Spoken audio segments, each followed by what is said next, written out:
আমরা আগের ভিডিওতে রায় ও মার্টিন ক্লাস 10 এর ভলিউম 2 এর সেকেন্ড সামেটিভ এর ফার্স্ট স্কুলের কোশ্চেন আনসার সলভ করেছিলাম। আজ আমরা রায় ও মার্টিন ক্লাস 10 এর স্কুল নম্বর 2 এর যে কোশ্চেন সেটা আছে সেটার অ্যান্সারটা দেখব।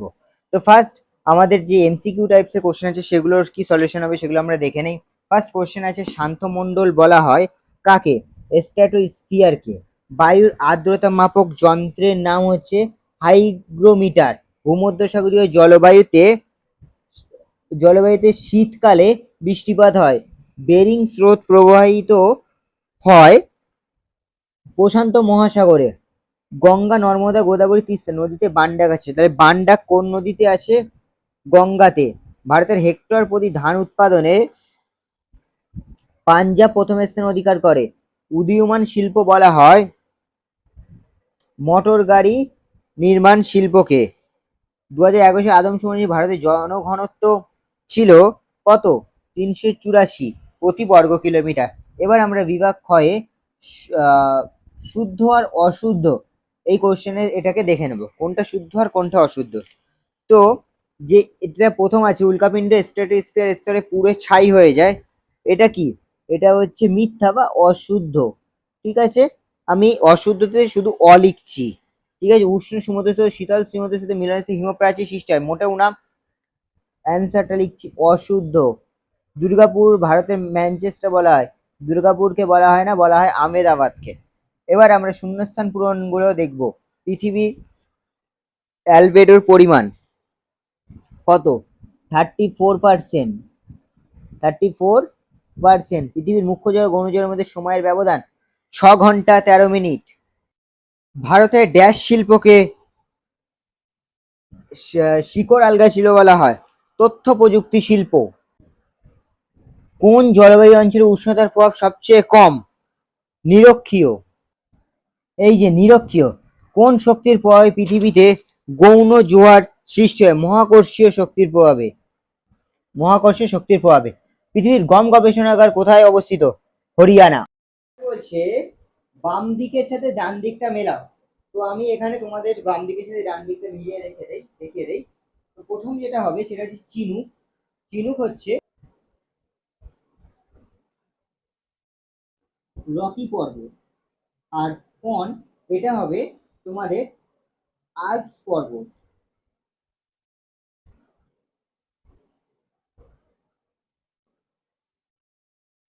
এবার নিচের প্রশ্নগুলির সংক্ষিপ্ত উত্তর দাও। তো ফার্স্ট যে কোশ্চেনটা আছে তাতে প্রাকৃতিক সৌরপর্দা কি? এই যে প্রাকৃতিক সৌরপর্দা বলতে বোঝায় পৃথিবীর চারপাশে থাকা এমন প্রাকৃতিক স্তর বা উপাদান বোঝায় যা সূর্যের ক্ষতিকর রশ্মি থেকে পৃথিবীকে রক্ষা করে, এটাকেই প্রাকৃতিক সৌরপর্দা বলে। পরের কোশ্চেন বলছে ফেরেলের সূত্র কি? ফেরেলের সূত্র হলো বায়ুর গতির একটি নিয়ম যা পৃথিবীর ঘূর্ণনের কারণে বায়ুর দিক পরিবর্তন ব্যাখ্যা করে। সারাসারি বান বলতে কি বোঝো? সারাসারি বান বলতে নদীতে এমন ধরনের হঠাৎ ও প্রবল জোয়ারের ঢেউকে বোঝায় যা খুব দ্রুত ও শক্তিশালীভাবে নদীর উত্তেজনার দিকে এগিয়ে যায়। বাণিজ্যিক ফসল কাকে বলে? উদাহরণ দাও।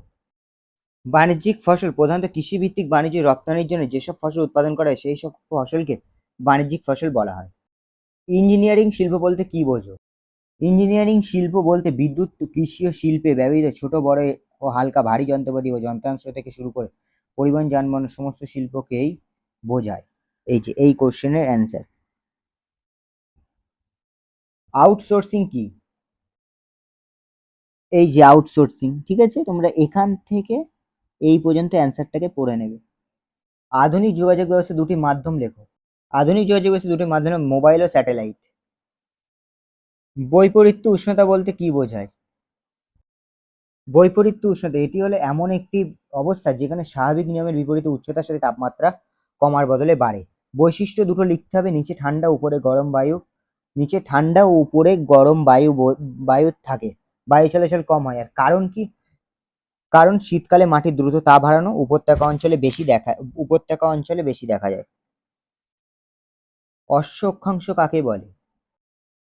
অশ্ব অক্ষাংশ হলো পৃথিবীর উপর গোলার্ধে প্রায় 30 ডিগ্রি উত্তরে 30 ডিগ্রি দক্ষিণ অক্ষাংশে আশেপাশে সেই অঞ্চল যেখানে বাতাস খুবই শান্ত থাকে। বৈশিষ্ট্য: বাতাস প্রায় স্থির থাকে, আকাশ পরিষ্কার ও শুষ্ক, এখানে বায়ু উপর থেকে নিচে নামে। বৈশিষ্ট্য কারণ এই দুটোকে উল্লেখ করে দেবে। জোয়ার ভাটার ৩টি ফলাফল লেখো। এই যে জোয়ার ভাটার ফলাফল, এটা হচ্ছে সুফল আর এটা হচ্ছে কুফল। তোমরা সুফল ও সুফল এবং কুফল যে কোনো ৩টে তোমরা লিখে দিও। সুফল থেকেও ৩টে লিখতে পারো বা কুফল থেকেও ৩টে লিখতে পারো। ঠিক আছে? তবে সাধারণত সুফল থেকে লিখলে ভালো হয়। পরের কোয়েশ্চেন, সমুদ্র স্রোত সৃষ্টির ৩টি কারণ লেখো। সমুদ্র স্রোত উৎপত্তির কারণ তোমরা এখান থেকে লেখা শুরু করবে। ঠিক আছে? এই ছবিটাকে আঁকবে, এই অবধি লিখবে, তারপর এখান থেকে লিখবে, আবার এখান থেকে লিখবে, এই পর্যন্ত ফার্স্ট লিখবে, তারপরে এখান থেকে এই পাশ বরাবর পরিবর্তন ঘটে এই পর্যন্ত লিখবে। ঠিক আছে? এই দাগের এই সাইডে যা আছে পুরোটা লিখে দেবে। ভরা কোটাল ও মরা কোটাল সম্বন্ধে চিত্রসহ আলোচনা করো। ভরা কোটালে ভরা যায়, মরা কোটালে মরা যায় কিভাবে হয় তা চিত্রসহ তোমরা এই এখান থেকে লিখবে। ঠিক আছে? এখান থেকে লেখা শুরু করবে, এইগুলো পুরোটা লিখবে, লেখার পরে তোমরা এই জায়গায় এসে শেষ করবে। ঠিক আছে?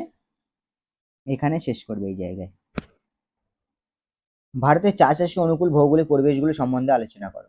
দেখো, ভারতে চা চাষের উন্নত কারণ তোমরা কোশ্চেনটা দেখতে হবে যে আসামে চা চাষ উন্নত কারণ তোমরা এই পয়েন্টগুলোকে উল্লেখ করে দেবে। এই পয়েন্টটা উল্লেখ করবে, এই পয়েন্টে উল্লেখ করবে, এই পয়েন্টে উল্লেখ করবে, এই পয়েন্টে উল্লেখ করবে। ঠিক আছে? আবার তোমরা যদি এখানকার পয়েন্টে আসো যে দার্জিলিং এর চা চাষ উন্নত কারণ, তোমরা এই পয়েন্টে না, এই পয়েন্টটাকে উল্লেখ করবে, এই এই পয়েন্টটাকে উল্লেখ করতে পারো। ঠিক আছে? আবার যদি তোমরা